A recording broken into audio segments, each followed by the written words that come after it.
Assalamualaikum warahmatullahi wabarakatuh. Bismillahirrahmanirrahim. Hari ini kita menyambung daripada jilid pertama Bahrul Mazi, muka surat yang ke berapa ni? 32, iaitu babu fil istitari indal hajat, iaitu bab pada menutup ni ketika melakukan qada hajat.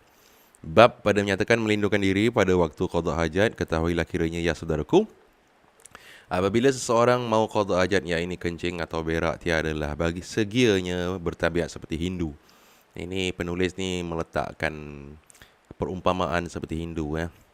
Jadi sebenarnya yang dimaksudkan sini iaitu buang bersepah-sepah, kencing bersepah, berak bersepah, tak tentu hala. Iaitu tertinggung di tengah lawas dengan tiada mempedulikan orang-orang. Yang ini orang tak beragama sebenarnya.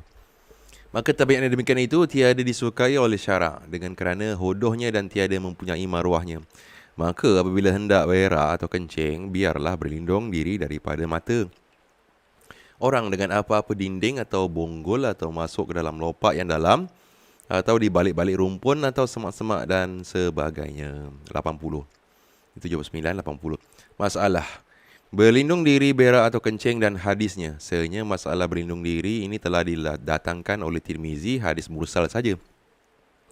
Mursal ni iaitu hadis yang diriwayatkan oleh sahabat-sahabat. Maka ada hadis sahihnya telah meriwayatkan dia oleh Muslim dalam sahihnya pada babu tasturu indal bauli. Dengarlah bunyi hadis yang didatangkan oleh Tirmizi. Baik, kita lihat pada hadis riwayat Tirmizi, iaitu hadis yang 11 ni tulisan.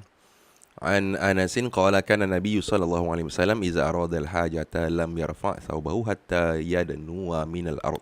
Mursal. Daripada Anas, katanya adalah Nabi sallallahu alaihi wasallam apabila menghendaki ia qada hajat, tiada mengangkat ia akan kainnya hingga menghampiri daripada bumi.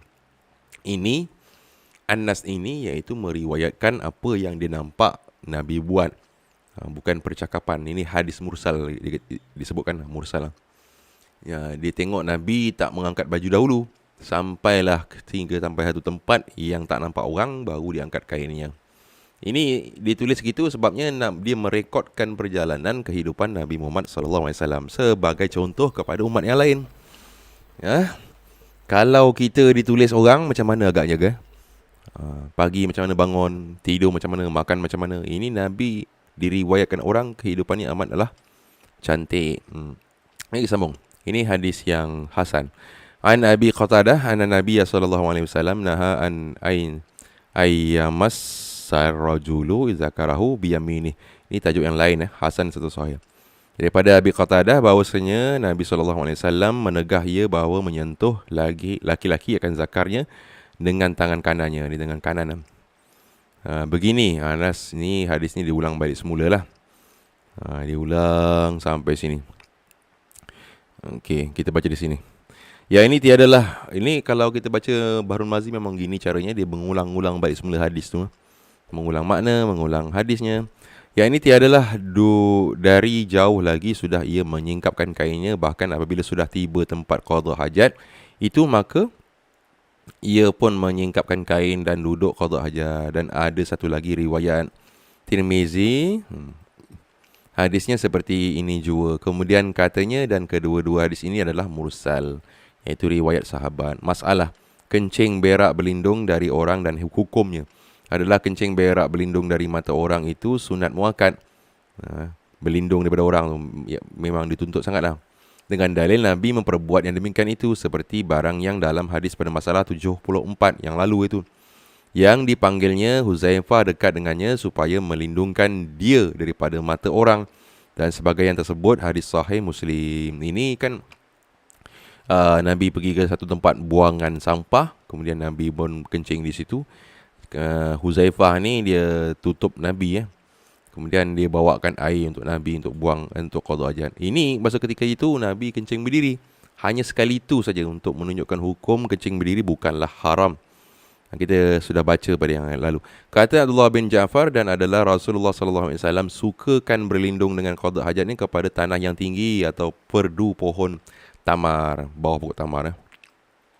Kemudian ini kita masuk tadi bab, iaitu menutup ketika buang air kecil ataupun buang air besar. Ini bab beristinja menggunakan tangan kanan. Babul istinja'i bil yamin. Bab pada menyatakan istinja dengan tangan kanan. Ketahuilah kiranya ya saudaraku, seperti hadis di atas ya. Istinja itu bahasa Arab, maka dalam bahasa Melayu bermakna membasuh atau menyapu barang yang keluar dari dalam perut daripada angin atau berak. Tetapi yang dimaksud di sini ialah basuh, sapu, kencing dan berak. Ini ceritanya apa-apa sahaja yang keluar daripada bawah pusat sehingga ke kubul ataupun dubur mestilah dilakukan istinja. Kerana di situ hukumnya adalah najis dan boleh membatalkan wuduk. Kalau keluar di atas pusat itu tidak dihukumkan untuk melakukan istinja. Masalah 83, beristinja dengan tangan kanan dan hadisnya. Bermula istinja dengan tangan kanan, iaitu tangan kanan menyental dubur atau memegang zakar. Tangan kanan semua buat. Dan tangan kiri mandi berus air. Menjirus ni sebenarnya ni. Perkataan ni salah tulis ni. Mim nun jim ya ra sin. Tangan kiri menjirus air. Maka telah datang hadis yang dikeluarkan oleh Tirmizi akan tegah yang demikian itu. Dengarlah bunyi hadisnya. An Abi Qatadah an Nabi sallallahu alaihi wasallam. Ini kita seperti di atas saya baca. Yang ini ya. Dia ulang balik semula hadisnya. Kemudian kita baca syarah hadis tu lagi. Disuka ulang-ulang ya. Nabi SAW menegah ia akan bahawa menyentuh lelaki-lelaki akan zakarnya dengan kanannya, iaitu dengan tangan kanan membasuh dan tangan kiri menuang air. Kata Abu Isa At-Tirmizi, bermula hadis ini hasan lagi sahih. Dan Abu Qatadah itu namanya Al-Harsu bin Roba'ah. Ini nama Abu Qatadah. Masalah ke-84. Masalah beristinja dengan tangan kanan dan hukumnya. Senyata telah berkata Abu Isa At-Tirmizi dan bermula amal atas hadis dalam masalah 82 tadi. Ini berlaku di sisi ahlul ilmi, iaitu makruh, memakruhkan mereka itu berstinja dengan tangan kanan. Dengan hadis tu maka didatangkan hukum makruh. Dan kata Imam Nawawi, dan sesungguhnya telah ijma' ulama atas bahawasanya ditegahkan beristinja dengan kanan itu. Kemudian bermula jumhur ulama berkata makruh ia akan sebagai makruh tanzih dan adab. Makruh tanzih dan adab, sebagai adab, bukan makruh tahrim. Kerana tiadalah segianya bagi seorang yang bukan pengotor memperbuat yang demikian. Oleh sebab yang demikian itu mencanggihkan dan melewatkan orang yang samakan. Ini ayat ni macam mana ni? Saya kurang pasti ya. Sin mim ya nun mim. Kita tinggalkannya. Dan lainnya dengannya. Tetapi bukanlah tegah itu tegah haram. Sebagaimana sebagai yang telah berjalan setengah daripada ahlul zahir. Ya, ini mazhab zahiri, mazhab yang memandang kepada zahir, bahawa kalau disebutkan hukum haram itu terus kepada hukum makruh itu terus kepada haram, kepada bahawasanya haram dan masyarah. Yang demikian itu oleh satu jemaah daripada ashabu kita, dan tiada dipegang orang akan isyarat mereka itu ahlul zahir. Ahlul zahir ini menghukumkan bahawa membasuh tangan kanan adalah haram berdasarkan hadis tersebut. Sebab Nabi tegah, jangan kamu basuh menggunakan tangan kanan, itu tegahan. Dihukum kepada zahir. Tapi yang di sini Imam Nawawi menghukumkan sebagai makruh saja. Okey. Masalah 85. Masalah istinja dengan kanan dan sebab tegahnya. Telah lalu dalam hadis dalam masalah 83 akan tegah beristinja dengan tangan kanan itu dengan kerana tangan kanan ialah satu anggota yang mulia. Dan dengan dialah makan dan minum, dan dengan dialah membuat kerja-kerja yang bersih, dan dengan dialah menghormatkan orang dan bersentuh-sentuhan dengan orang. Iaitu bila orang-orang yang mulia datang kepadamu, tidakkah tangan kanan lebih dahulu disorongkan kepadanya, iaitu berhajat salam dan berpimpin. Maka adakah segia tangan yang mulia itu dilumur dengan cemar dan najis, yang ini dibasuhkan tangannya akan kencing dan menyental dengannya akan berak. Maka dengan kerana itulah mengisyarat sebenarnya.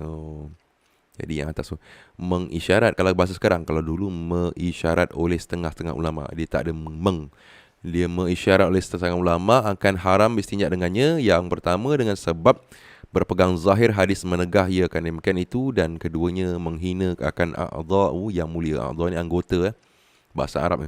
Dan ketiganya menjatuhkan orang yang sangka tak baik Katanya iaitulah ianya itu seorang pengotor dan tiada membezakan barang yang patut basuh dengan tangan kiri dan basuh tangan kanan. Kalau kita pun, kita ni dididik dari kecil lah, sanggup ke kita cebok dengan kanan, tak payah nak bayar hurai-hurai panjang-panjang pun. Sebab kita rasa jijik, sebab kita walaupun dah basuh bersih pun nanti kita akan pegang makanan, pegang orang, pegang apa semua. Takut kalau ada sedikit najis pun kita pun ni. Kalau contohnya menebar roti canai itu pun menggunakan tangan kanan dan tangan kiri. Kalau orang yang betul-betul dia memegang kepada kebersihan, dia tak makan roti canai sebab dia rasa geli, sebab menggunakan tangan kiri untuk menebar roti canai. Ini jelas tapi hukumnya adalah makruh menggunakan tangan kanan. Boleh makan roti canai itu sebenarnya, bukanlah haram. Tapi ada orang yang setengah yang jijik. Pernah juga berjumpa dengan saya, dia berbual kata geli untuk makan roti canai kerana dia menggunakan alat tu untuk mencebok tangan kiri, cebok, tapi menebar roti canai pun tangan kiri juga kan. Baik, kita sambung. Masalah 86, beristinja dan kelakuannya yang sunat. Telah berkata sahabat kita Syafi'i. Ini Bahrul Mazi Dia dia utamakan mazhab Syafi'i Ashab ni iaitu sahabat kita ataupun orang yang dekat dengan kita, hukum itu segi hukum lah, mengeluarkan hukum. Dan disunatkan bahawa jangan istinja itu bertulang dengan tangan kanan pada satu daripada pekerjaan istinja, melainkan kerana uzur seperti kodong, kalau saya tahu baca kodang kodong tangan atau luka atau sudah lemah atau sebagainya. Sama ada istinja dengan air, lihat masalah yang akan datang 106. Atau istinja dengan batu, lihat masalah 89. Kemudian kita sambung pada bab istinja menggunakan batu, babul istinja'i bil hijarah. Bab pada menyatakan istinja dengan batu dan barang yang seumpamanya. Seperti batu tu apa dia. Ketahuilah kiranya ya saudaraku, adalah beristinja itu wajib. Imma ni bahasa Arab sama ada dengan air ataupun dengan air. Dengan air atau air. Dia ada terbuat dua kali. Dan batu atau dengan batu dan seumpamanya. Ini air dan batu je ayatnya berterabur. Maka sungguhnya telah didatangkan oleh Tirmizi akan hadis beristinja dengan batu ini, katanya. Sambung Ini tentang hadis beristinja dengan batu. An Abdurrahman bin Yazid qala qila li Salman qad 'allamakum nabiyukum kulla syai'in hatta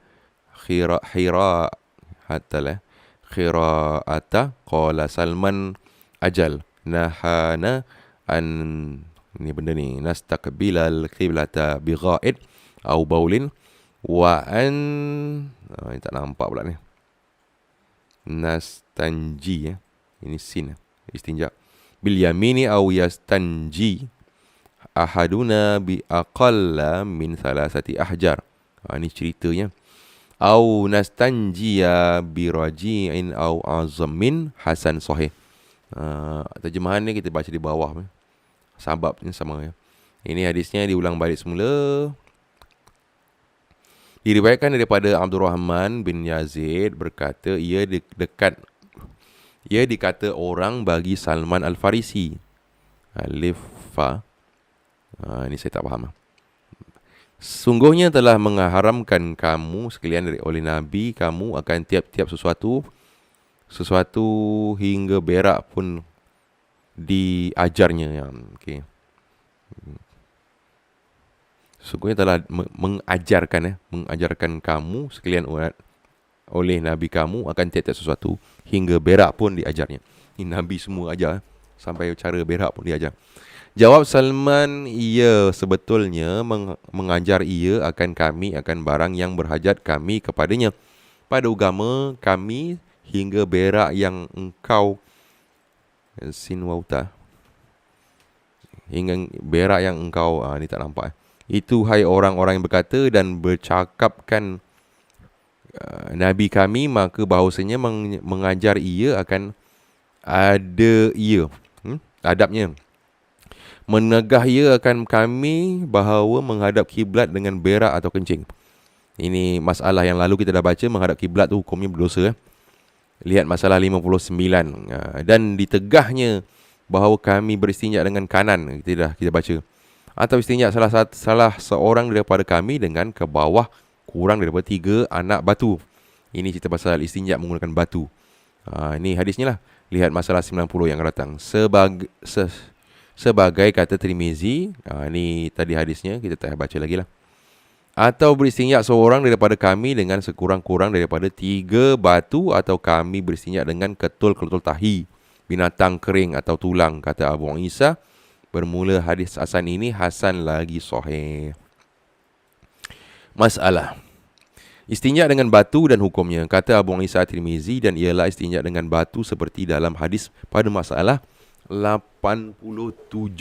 Ini hadis masalah 87 di atas ni lah. Ni.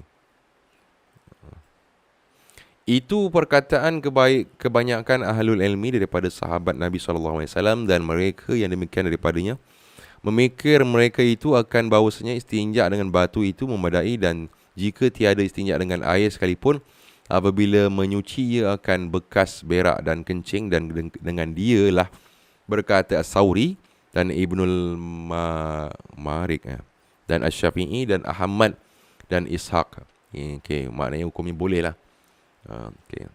Ini yang terakhir. Kita baca sampai 91 insyaAllah. Masalah istinja dengan batu dan kelakuannya. Bermula kelakuan istinja dengan batu itu adapun tafsil dengan secara detail, iaitu jika sapu berak sentallah dengan tangan kiri dan tangan kanan itu tiadalah ia apa pekerjanya. Dan jika kencing, maka di sinilah hendak jaga-jaga. Kerana apabila engkau pegang zakar dengan tangan kiri dan menyental dengan tangan kanan, sudahlah kamu masuk dalam tegahan. Ditegah. Bukankah takwil apa ni? Baulihi. Oh, ini kencing ni. Bukanlah tak boleh, astagfirullah. Bukankah tak boleh beristinja bertulang dengan tangan kanan? Lihat masalah yang tadi 86-84. Dan jikalau pegang zakar dengan tangan kanan dan sental dengan tangan kiri, maka yang demikian lebih zahir melanggar sabda Nabi melarang demikian. Lihat masalah yang ini cuma diulang-ulang balik ya. Maka ingat-ingat jalan lepas daripada 2 kelakuan yang dilarang dan telah memperbuat yang begini.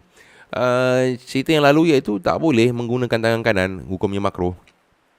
Kecuali ulama Zahiri mengatakan haram. Bila sudah kencing, letakkan batu di atas tanah, iaitu bumi, ini caranya. Dan sentalkan zakarnya dengan tangan kiri ke situ. Tangan kiri yang menggunakan batu tu.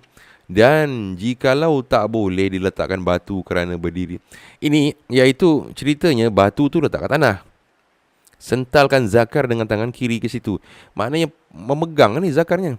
Dan jikalau tak boleh diletakkan batu kerana berdiri, atau batunya kecil, atau tempat hendak diletakkan itu lubang atau sebagainya, maka pada waktu itu bolehlah bertolong bertolong dengan tangan kanan kerana uzur, tetapi jaga-jaga pula. Ini maknanya dia pegang zakar, kemudian zakar tu diselitkan ke atas batu. Hendaklah batu itu dipegang saja, dan janganlah ia menyental, bahkan pegang dengan jangan bergerak, dan tangan kiri memegang zakar serta menyental batu itu. Maka jadilah kelakuan itu seperti kita membasuh kencing air, iaitu tangan diam mandi menjirus saja. Ini mandirus saja. Dan tangan kiri membasuh. Maka apabila menyalahi kelakuan yang demikian, nescaya menyalahi syarak. Ceritanya, jangan tangan kanan cuma pegang batu je, supaya batu tak bergerak. Kalau uzur, kalau berdiri pun sama juga. Batu berang gitu je. Tangan kiri yang buat kerja. Kalau cangkung, batu letak kat depan, pandai-pandailah tangan kiri buat kerja. Masalah istinja dengan batu ialah apabila kita ingat hadis dalam masalah 87 itu, tahulah kita akan itulah nas yang sahih, jelas. Lagi sahih bahawasanya menyempurnakan 3 kali sental itu wajib, yang tak dapat tiada daripadanya.